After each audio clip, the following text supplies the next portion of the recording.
Executive Secretary on Biological Diversity, Elizabeth Maruma Mrema. So Elizabeth will be here to take questions. I'm going to ask you to make your questions very, very brief when you do, so we'll try to get to as many as possible. I hope we've got some 20-some minutes with her.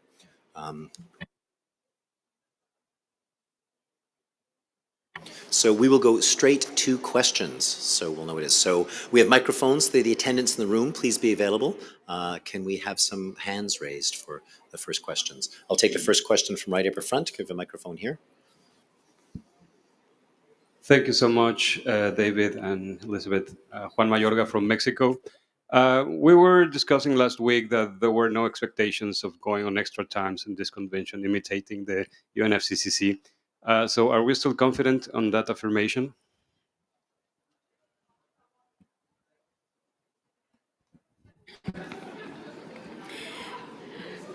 Good afternoon to you all, and it's my pleasure to be here. That's a good question. I think we are still, hopefully, that by 19th midnight, there should be an agreement. We have no plans to extend beyond. You see, climate change, normally they prepare beforehand. Unfortunately, with us, we'll be thrown out. So that pressure, hopefully, will also be the pressure on the negotiators to make sure we do finish as expected. Thank you very much. Tetsuji? Second row, please. Thanks. Thank you so much, Tetsuji from Kyoto News. I asked the same question at that online briefing. And do you still believe that you should have innovative financial mechanisms other than GEF? That's my question. And my second question is, can you give me your personal opinion regarding CBDR principle and CBD? With regards to financial mechanism, it's difficult to say what will happen because that is still being negotiated. In fact, even the contact group has not yet discussed it. There are two aspects. We have a contact group on resource mobilization strategy, which is still going on.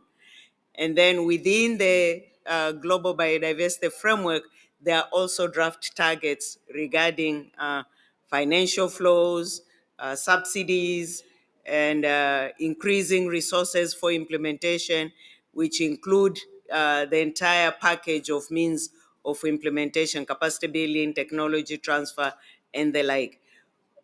Financial aspect on the GBF, those the negotiators are yet to reach on that, but resource mobilization contact group is proceeding well. I think they're even meeting as we sit here. So I think we need to give it time how far they will go with that. Thank you very much. A question here in the seventh row. Go ahead. Yep. Gloria Dickey with Reuters. Last week, you said that progress had not been sufficient or was behind what had been expected. How do you feel now that we're into the second week? Are you more optimistic that a deal will be reached, and what needs to happen in the next few days? I think I'm more optimistic now. Good progress has been made. Those who were at the plenary 2-3 days ago, about 23 decisions had already been adopted from this COP, and more actually are ready by now. But of course, we know also there are those, one will say, critical or bigger decisions which are key, particularly with regards to the draft or the draft global biodiversity framework. We are yet to get there. So overall, one will say good progress, but if you look at specifically the global biodiversity framework negotiations, is still a bumpy road. But still good progress in terms of more and more reducing the brackets, and more, of course, now seeing less and less of new text added, which of course will increase the time needed for negotiations. And the co-chairs have really been strict, not agreeing on any new issues being added. So if we look at that, I think one will say the progress is encouraging. Thank you, Elizabeth. I'll first take one question from the front here, and then we'll go to the back on the side. Thanks. Hi, Elizabeth. It's Julia Evans with the Earth Journalism Network. I'm from South Africa. Okay, do you think that the link between climate and biodiversity was sufficiently discussed in COP27? And what is the attitude in this conference towards the interconnected nature between biodiversity and climate, how they can help and harm each other? I think it's very clear now that we have all understood the connection between climate change and the loss of biodiversity. And Sharm el-Sheikh, in fact, beginning from COP26 in Glasgow, where biodiversity was for the first time literally on the agenda of climate discussions and climate COP. And Sharm el-Sheikh was even further increased. And we had a full day of biodiversity during the climate COP. And here, it is the same. I don't think many people are making that clear distinction, is more and more reminding each other of the connection between biodiversity loss and climate change. And there are specific targets in the draft framework to respond to climate change, where it's talking of how much of, or is it 10 gigatons of biodiversity, which will come from biodiversity conservation for climate mitigation. Also, which is still, of course, the numerical value is still in bracket, just like other numerical values. But also, if we look at the concept of nature-based solution, which is fairly an agreed principle within climate change, here it is yet to be agreed. The two, both nature-based solutions and or ecosystem-based approaches both appear. So again, that is part of making that connection. Here, also the draft targets are looking at shifting financial flows from nature negative or biodiversity negative activities to biodiversity positive activities, and particularly repurposing and redirecting subsidies, and especially looking at fossil fuels. $2.6 trillion per year are spent on fossil fuel production. If that is repurposed, or those are repurposed into biodiversity conservation, will also help to reduce the financial gap. And these are also the issues discussed in climate change negotiations. You can see now the connections being made on both sides. Thank you. Question to the gentleman with the blue shirt. Thanks. Thank you. Brian Check with the Center for the Advancement of the Steady State Economy. And we have a lot of delegates at COP15 that have signed a position that we have describing the fundamental conflict between growing the economy and conserving biodiversity. So we're wondering if that's enough so far to empower the CBD at large to start writing that into the framework, the conflict between growing the economy and conserving biodiversity.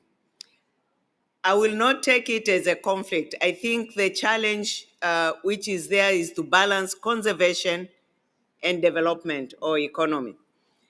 Because the economies, which we want them to be positive and green, are needed. But also for those economies to be sustained, it means conservation or biodiversity conservation also has to be sustained.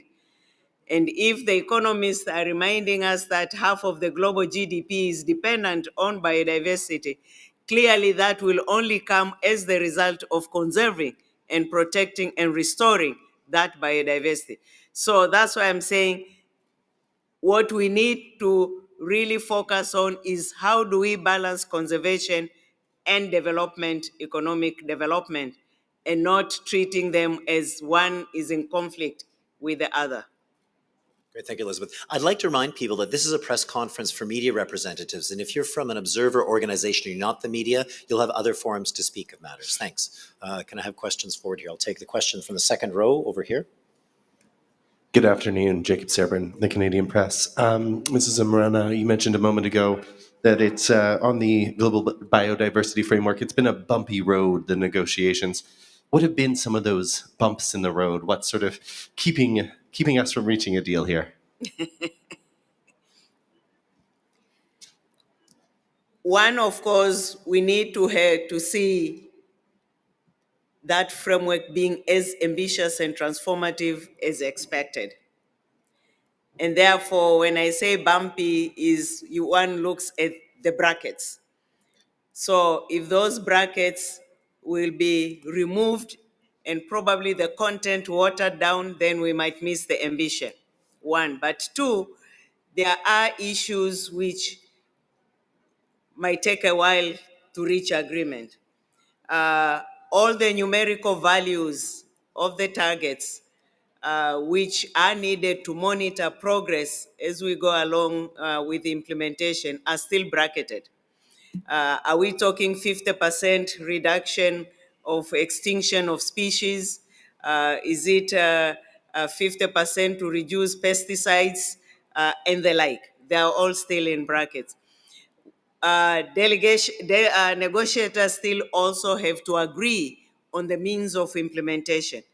And the means of implementation, particularly for developing countries, have been resources for implementation. There's a proposal on the table to establish a biodiversity fund. There's a proposal on the table to not only existing resources, not only repurposing climate finance to include a percentage in biodiversity, but actually new and additional financial resources. There are proposals on the table of also calling for $100 billion of resources for biodiversity, as is the case under climate change discussions.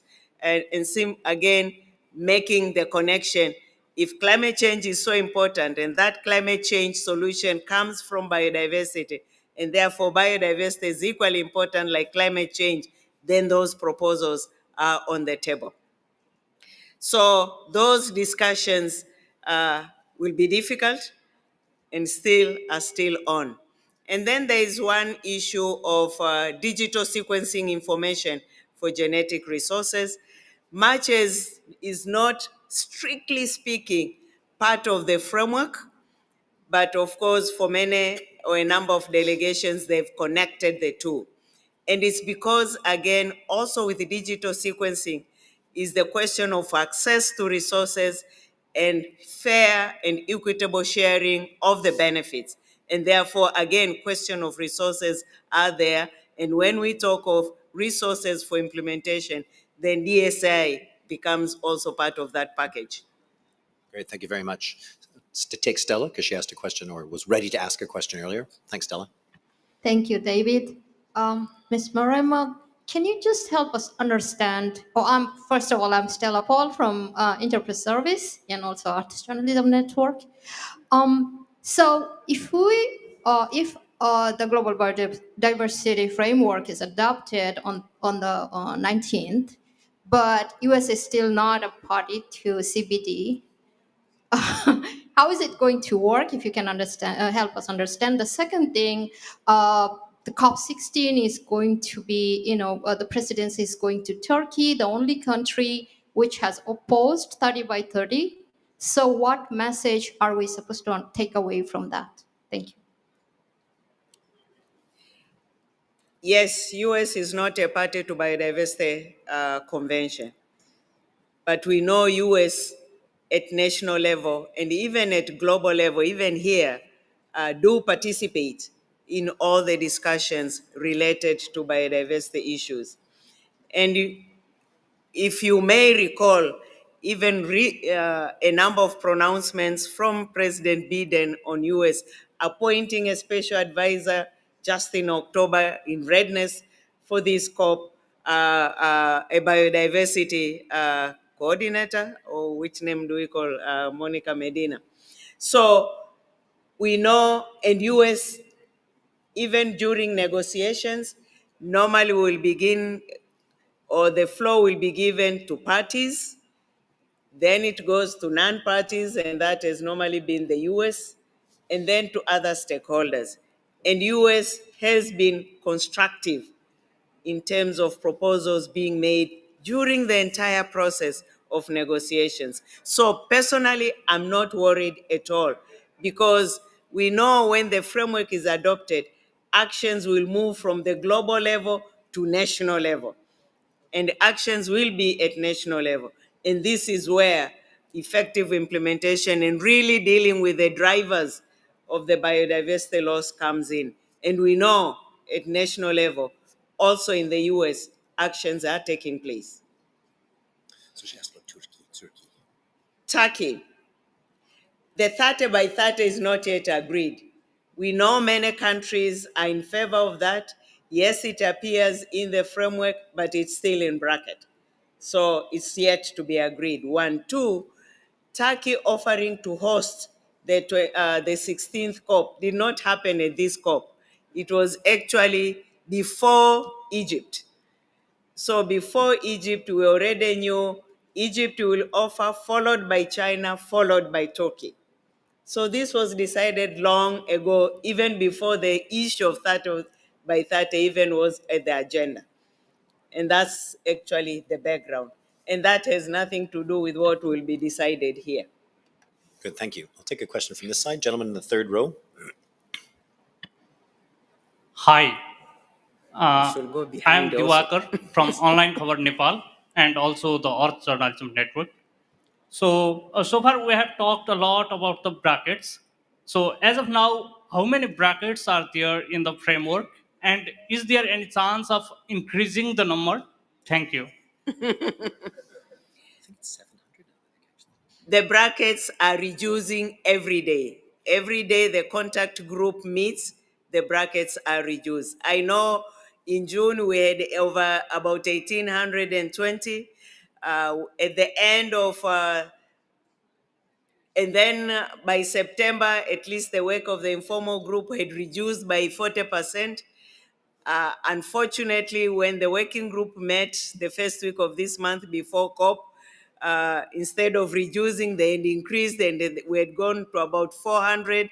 But by the time COP began and every day the contact group meets, those brackets have been reduced. I can't say exactly how many. I have not counted or have not yet counted, but of course the number will change every day. And now they are meeting, I'm sure at the end, we'll see even more brackets being reduced. Great, thank you very much. Take in the back row here, gentleman or the woman with the sweater, the gray sweater, and the blue surgical mask. Thank you. I guess you all have blue surgical masks. Hi. Thank you very much, Elizabeth. Daisy Dunn from Carbon Brief. I just wanted to ask, what kind of mechanism do we need to see to ensure that the global biodiversity framework is implemented? Do we need to see countries coming back in a few years and reporting their progress, that kind of thing? Thank you. One thing if there's one issue or thing we've learned from for not achieving the previous targets has been the lack of monitoring mechanism. And this time, the Global Biodiversity Framework will also be adopted with a monitoring reporting framework. Another issue which we learned from the target are the numerical targets, which I say they are still in brackets. So once the numerical targets are agreed and we have a monitoring framework, it means we will not wait until 10 years to come back and say we did not achieve the targets, because now the monitoring will be periodically before then, and the mechanism will be in place with indicators for that purpose. So we hope with this mechanism this time, we are in a better position to know the situation early enough and not at the end of the decade, as it has happened in the previous decade. Thank you very much. Do you have questions from this side? I want to be fair-handed. Way at the back there. Someone's got a sort of green and yellow mask on, yes? It's a frog mask. It's a frog mask. Thanks, Phoebe. Phoebe Weston from The Guardian. My question is about leadership in China and how important good leadership is going to be to get a good, ambitious agreement at the end of this? Thank you. Yes, China is our president of the COP and therefore plays that lead role. But actually, what we see in practice, both China and Canada are playing that role almost jointly behind the scenes.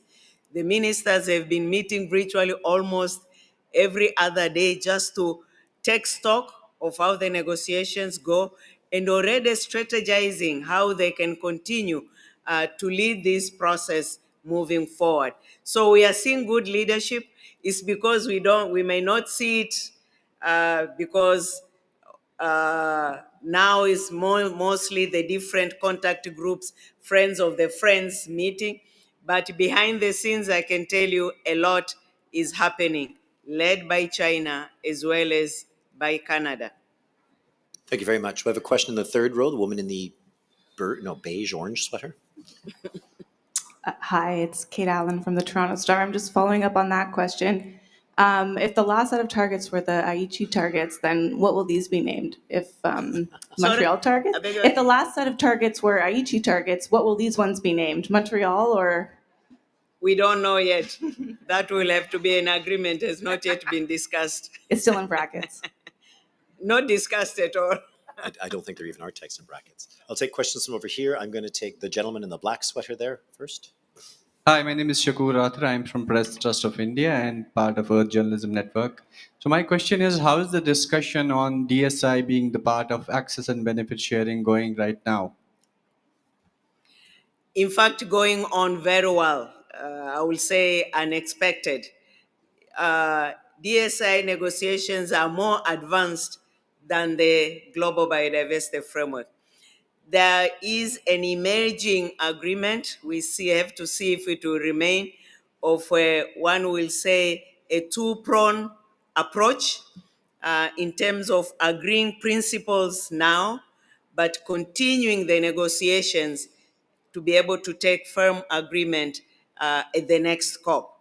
So if this process will be agreed as it seems now, then DSI negotiations are far advanced than the framework itself. Thanks very much. Back in the row, the woman who's got the light beige sweater. With the hands up. With the hands up. Well, there are two sets of hands there, so I guess I got to work on my color naming. It's Orla Dwyer from Carbon Brief. Just you mentioned ministers, and I know there's a few ministers that aren't going to be attending now later this week and a few that are cutting their trips short. Is that a disappointment for you? Would you like to see more commitment from that, especially considering that world leaders weren't invited and we didn't see many in attendance?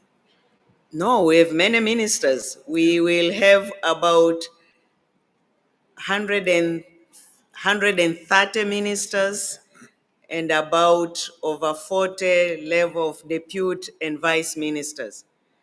I mean, from 196 parties, 192 registered to be here. That's the majority. I don't think we could ask more than that. Yeah, just letting the journalists know, I will have the list of ministers available to you fairly soon. Okay, I'll take anyone from that row, but the three of you have exhausted all the questions from that row now. Juliana Biglione, also from Carbon Brief. So the what? They're all from Carbon Brief. The 30 by 30 target includes 30% of lands and 30% of oceans, but how is the ocean specifically? How is that part of the target going to be achieved, given that so little of the world's ocean is controlled by nations, right? Only about 40% is within national jurisdictions, and the CBD can't address the high seas. You have answered the question, because when you also look at that draft target as it is, it ends with taking into account the national situation, national circumstances. Because we also know not all coastal states will have that 30% of the marine. Let's take a look at small island states. So again, national situation will also dictate how much of that this percentage can be. But what is more important is not the the quantity. I think what is important is the quality, and it's not just the quality of the 30%, but also the 70%, because it doesn't mean if then the protected, if finally it is agreed that 30 by 30, it means then the 70% remaining is free for all to plunder. It will equally need effective management, as is will be in those protected areas.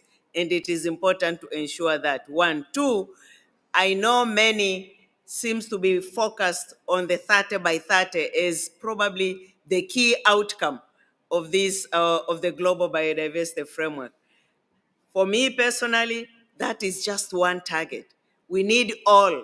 It's not the question of cherry picking or choosing. This one is more important than the other. All targets are connected, are interlinked, because yes, protected areas, but where are the species? Where is the pollution? Where is the financial flows? And you can see they are all connected. So when it comes to implementation, is all targets in an integrated fashion, all decks, hands on deck, and is not choosing one over the other. Great, thank you very much. So we'll take one question from front here, and then we'll have to head off after that. Thanks.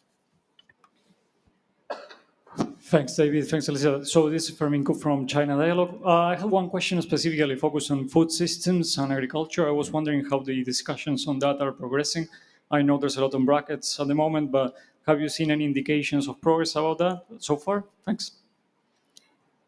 Let me confess, not of latest. I've not checked exactly on those relevant provision, targets. But of course, food system agriculture is one of the key targets. All of us here, our life is dependent on agricultural production. So that target, not surprising that there are still brackets. It's also the importance of that target. Okay, thank you very much. So that's all the time the Executive Secretary has today. I'd like to remind all the assembled press that tomorrow morning at 9 a.m. we will have a press conference featuring the COP15 presidency, the Minister of the host country, Stephen Gilbel, Elizabeth Maruma Mrema, and also Inger Anderson. That's from 9 to 10 a.m. Tomorrow. Thanks very much, Finn. It'll be in this space as well. This is the only place the press conferences happen. Thanks very much, everybody.